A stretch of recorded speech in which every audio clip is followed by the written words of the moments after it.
দুর্গাপূজা ও সাপ্তাহিক ছুটিতে ভ্রমণপ্রিয় মানুষের উপচে পড়া ভিড় বান্দরবানে। বিস্তারিত জানতে যোগ দিচ্ছেন ইয়াসিনুল হাকিম। ইয়াসিন,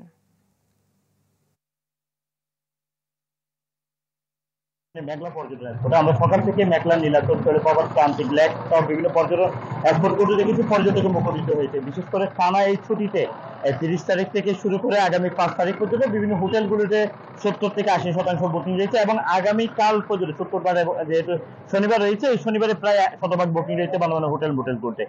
এই আমরা পর্যটন সংশ্লিষ্টদের সাথে কথা বলেছি, তারা আমাদেরকে যেটি বলেছে, বান্দরবানে পর্যটকের আগমনের কারণে বিভিন্ন হোটেল এর যে লোকসান দীর্ঘদিন ধরে হয়েছিল বিভিন্ন পর্যটন নিষেধাজ্ঞা থাকার কারণে সেটি তেমন কাটিয়ে উঠতে পারবে। পাশাপাশি বান্দরবান পার্বত্য জেলার যে সমস্ত রয়েছে বগালে, টিওকারং, রামাক্রি সহ বিভিন্ন যে পর্যটন স্পট রয়েছে, প্রত্যেকটি পর্যটন স্পট পর্যটকদের জন্য বর্তমানে উন্মুক্ত রাখার কারণে পর্যটকরা বিভিন্ন পর্যটন স্পটগুলোতে চলে যেতে পারছে।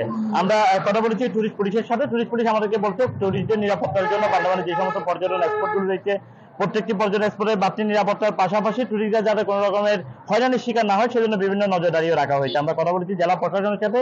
জেলা প্রশাসন আমাদেরকে জানিয়েছে পর্যটকদের নিরাপত্তার জন্য ইতিমধ্যে যারা পর্যটন সংশ্লিষ্ট রয়েছে তাদের সাথেও বিভিন্ন সভা সমাবেশের মাধ্যমে বাড়া বিভিন্নভাবে হয়রানি রোধ করার জন্য বিভিন্ন নিরাপত্তা বিষয়ে তারা আসলে নিয়েছে বলে আমাদেরকে জানিয়েছে।